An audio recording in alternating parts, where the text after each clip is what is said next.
Guys, we have a brand new F1 2018 video, and this is a big one in my opinion, bigger than any trailer or screenshots or anything we could have had. We've got an actual developer diary, or as we call them, the dev diaries from way back in the day. These were the OG classic favorite F1 videos that we'd get back in F1 2010 and F1 2011, which were absolutely awesome. We haven't had one of these for about 7 years nearly, so I'm going to roll the trailer for you guys. It's absolutely incredible. The dev diaries mean so much, especially to us, F1 fans that played the OG games back in F1 2010 and F1 2011, because these videos go into a lot more detail than just basically a trailer with music and no voiceover or commentary. So do enjoy it, guys. This is an absolutely awesome trailer, and we're going to sort of dissect it after the trailer has played. So enjoy it, and we're going to roll the trailer right now. I'm Lee Mather, and I'm the game director of F1 2018. And I'm here at the moment stood on the Silverstone wing, and soon I'm going to take you downstairs into one of the garages where I'm going to talk about some of the career enhancements that we've made to F1 2018. The big thing this year is very much the media are going to play a huge part in the player's career. It's super important for a driver these days to not just be skilled on track, it's all about being the complete package.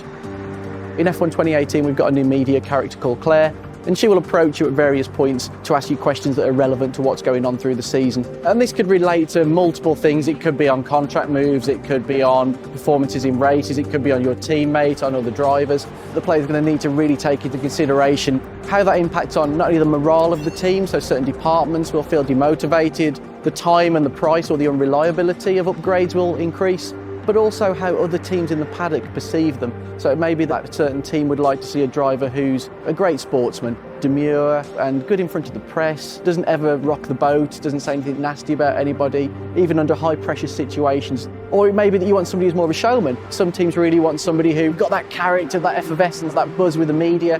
And sometimes they may say things a little bit off the cuff that cause a bit of controversy. As you become reputable in the paddock, you will open up different answers which will allow you to really exert your character within the game. And we also wanted to create some new locations as well. So Claire will perform interviews in areas within the back of the paddock, so between the lorries and the trucks, but also in front of the weighbridge and the scrutineering areas. Answering questions to the media will give an instant outcome there and then. If you impact negatively or positively on a department or your relationship with a team, be that your team or another team, you'll be made aware of that. But you've also got to realise, maybe later in the season, these will get pulled up again. And if you've made a promise earlier in the season that you intend to achieve something, that might get pulled up again by the press. You really don't want to make yourself look like an idiot by over-promising, but also you don't want to rubbish people. It's important to maintain a level of professionalism in the game. This is an entirely new system compared to what we did in 2010. It's not built upon any of that technology. The whole thing is tied very closely to all areas of your career. So, for example, something we did last year with the perks system, the player couldn't choose which perks they wanted to unlock. Now you actually use those perks as bargaining tools as part of your contract. You can now task your agent to get you a drive with any particular team. You will then go into a negotiation stage. And this is something that we're actually extending across the whole season as well. So there will be key points in the season where the contract window's open again. So it may be that you take that risk of moving teams during the season.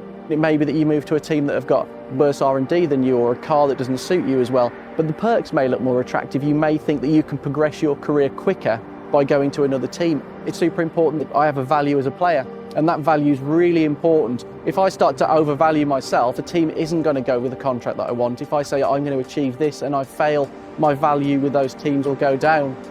In F1 2018, the player will have rivalry with their teammate. That's always the benchmark for how good you are within the team, because obviously you're using exactly the same machinery. But you can also now challenge another rival off the grid. So you can pick who you want to try and beat. And the key thing with that is you can bet your skill level against another driver. If I'm performing reasonably well and I say I'm going to go and beat Lewis Hamilton, I'm going to beat Sebastian Vettel, that's setting your stall out as I'm a strong driver, I can beat the top in the sport. And for that, your reward will be huge in terms of your reputation within the paddock, and that will benefit you in multiple areas of your career. Broadcast style for Formula One's always been something that we've been super passionate about, really representing the sport, very cinematically, giving those beautiful intros, having real-world commentators talking about what's going on. So this year we've expanded that system to take into account a lot more of what's going on throughout the course of the season. So now race intros will feature things that have occurred in previous races. The press will refer to things that have happened in previous races. So it's not just a case of on a race-by-race basis. This is a long season, and everything that happens will play out through the eyes of the media and through your team.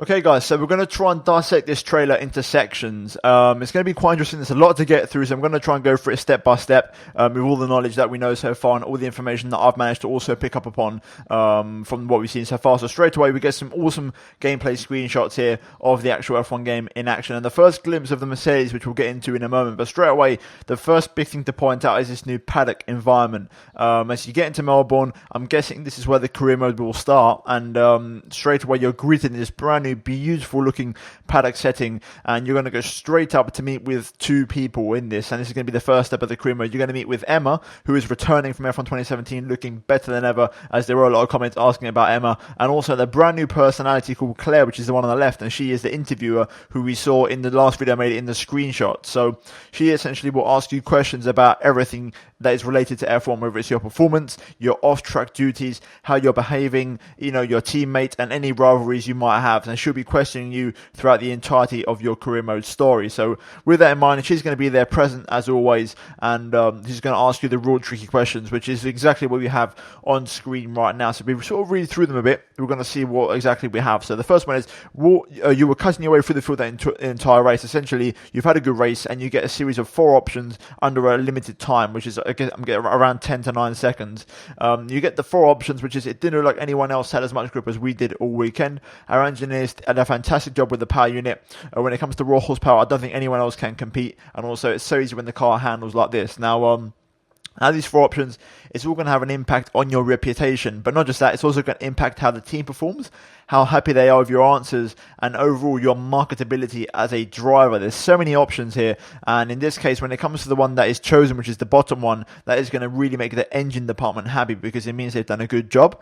But let's say, for example, if you choose the first option, that could easily be just for you personally to improve your showman reputation. So they could definitely have a massive impact on how you get perceived as a driver. If you went for, it's so easy when the car handles like this, that could maybe improve how the team views you, and that could really up your team performance. But in this case, the one that was selected was to improve the driver performance. Now here we go, what I mentioned before, the first glimpse of the Mercedes. You guys were really asking for it, and there's actually quite a few interesting things to get from this image.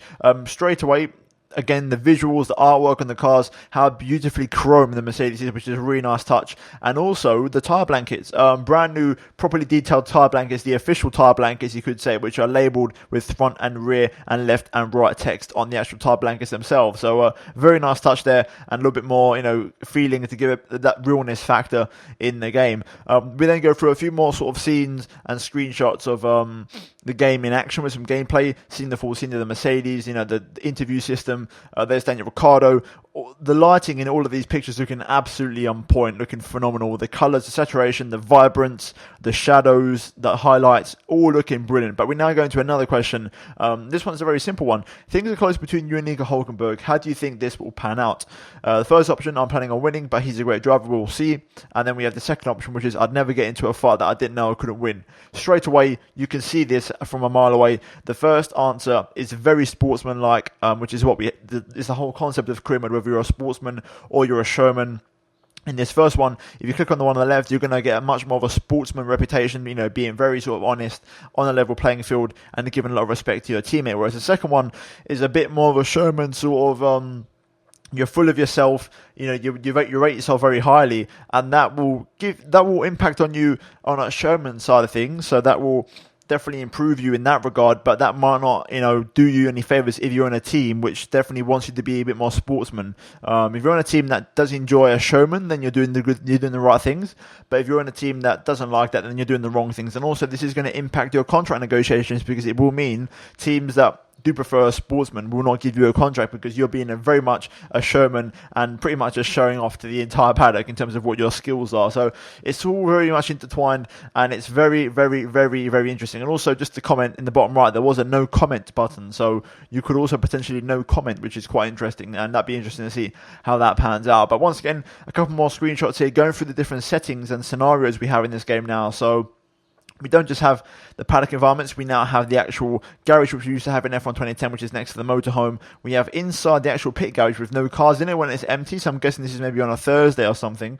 And then we have the brand new weighbridge, the location, which is looking absolutely phenomenal, with all the drivers sort of walking past and weighing themselves, looking at the lap times and all that sort of real life stuff that happens on the race weekends.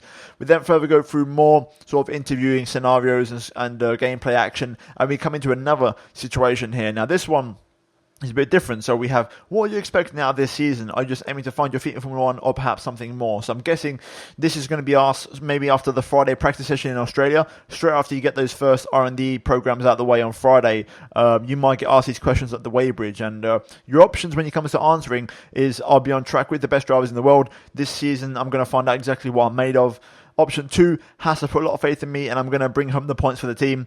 And then 50 years from now, people will be telling my grandchildren about my rookie season. So straight away, 3 options, and here are the possible outcomes. So with the one that's already selected, with the Haas one, the second one, that's going to be a positive impact for your team. So you're going to gain positivity and good vibes within the team. If you go for the first one, which is I'll be on track with the best drivers in the world, that is definitely a very sportsman sort of answer. So that will benefit you personally, I think, in a sportsman way. And then the last one, which is 50 years from now, people were telling their grandchildren about my rookie season. That is very much a showman answer, because the season hasn't even started yet. This is the first practice session of the season, and already you're talking about how your season's going to go and what's going to happen. So that is very much a sort of show-off answer, and that could definitely rub people the wrong way. So this is absolutely brilliant, and any answers you do give, they will be taken into account, because they could bring you up about these and they could ask you about them later on in the season. Maybe in Monza or Spa, they could say, that thing you said in Australia, do you still believe in that, or are you still do you still agree with what you said back then? And all these sort of things is all beautifully intertwined to make it a very unique and consistent and continuous career mode experience. So absolutely brilliant stuff as we go through more gameplay action. Perez looking absolutely phenomenal here. The realism in the lighting looking fantastic, and kudos to Codemasters for really stepping up the visuals again in this game. I mentioned it in the screenshots, but even in the actual gameplay you can really see it. But now we go into more action here in the screenshots, and this time it's the actual R&D screen / laptop. You've got the 5 options on the top, which is the same as last year's game, and on the second one, it's a bit more detailed now and a bit more precise when it comes to the contract. So as you can see, you have the bar from rookie to veteran, which is the progress you make over the season, and then we have sportsmanship and showmanship, which is what I mentioned before. Depending on the answers that you do give, it's going to impact you in one way or another. Now, it goes onto another screen here, which is quite interesting, and you have your contract perks. I'm guessing these are things you can negotiate with the team, which is quite interesting, and overall makes for very interesting viewing, because you can maybe ask for certain things in your contract, and the team will actually oblige or decline depending on what their preference is. So there's a lot of options on the table here. Here we have Emma in her brand new office, looking absolutely phenomenal. Definitely, you can see if you compare now with an actual character we had in last year's game, Emma compared to last year, you can see the visuals look absolutely incredible this year. All the details, from eyes to hair to shading, it looks absolutely phenomenal. Now we're going to go into another screen here, which is quite interesting, and I thought I'll tie this into the contracts I was mentioning before. You can change teams in the window, which is fine. You get sort of contract windows, but here, if you look at the bottom, you get 2 options: negotiate with a different team, or you can continue negotiating with a team you're talking with right now, and you get 3 attempts, which is quite interesting. I thought that was quite one interesting thing I noticed. So you could potentially try, you get 2 or 3 attempts to try and, get a nice deal with the team. And after those 3 attempts, they're just going to say, we've had enough. Or maybe before that, they might just say, the first deal you come up with might be just too ridiculous, and they'll just say, bugger off, we don't want nothing to do with you. So there is that sort of options. As you can see here, the contract is being worked on, so you can actually work on the contract you want to offer and try and see where that sweet spot really lies. And essentially, you've got the slider in the bottom right, which is also going to give you the value of your contract, which will tell you exactly what you're going to get. And also, it might give an indication as to what the answer from the team you're offering the contract to might be. So overall, very interesting.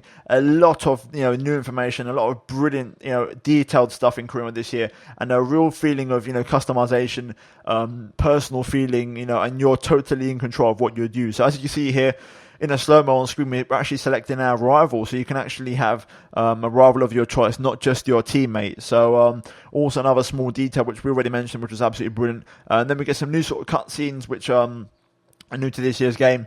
Some of them repeated.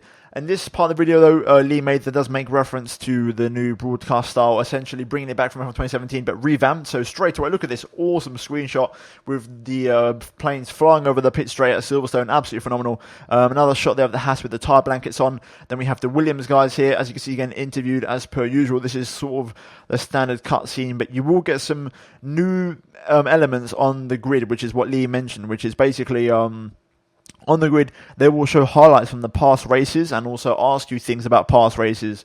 So essentially, it's not a race-by-race thing. Every race you do will have an impact on the next one and the one after that. So it's all intertwined and everything is beautifully brought together in such a nice way. So essentially, you're never free from being under scrutiny or, being constantly questioned or queried about your actions or how things perform. So overall, it's an absolutely brilliant scenario, and I absolutely love it. I think, there's this year in career mode is so exciting. There is just such a massive question mark about absolutely everything, and you will get asked about all of your performances and how everything goes. So overall, I love it. The paddock locations, the new interview system, the way the cars look, the gameplay, the lighting, the artwork is all just absolutely phenomenal, and it all sounds absolutely fantastic. And this is just interviewing stuff, so they haven't even mentioned, which I'm guessing will be another maybe a developer diary. They haven't even mentioned nothing about the R&D. The way it resets after 1, 2, or 3 seasons. It's going to be incredible, guys. I'm so excited. And if you guys are excited, then please do drop a like on the video, guys, if you're looking forward to F1 2018. Also, do get subscribed to the channel, guys, for all the breaking news on F1 2018. I'll try and cover it as quick as I can. And also, do get notifications turned on to not miss any of the videos I may produce to you guys. Also, do check out these 2 videos on screen if you have missed them by chance, guys. But other than that, thank you so much for watching. F1 2018 looks absolutely awesome. And I cannot wait to bring you more content on this very soon. But other than that, guys, thanks for watching. I'll see you in the next video very soon. Goodbye.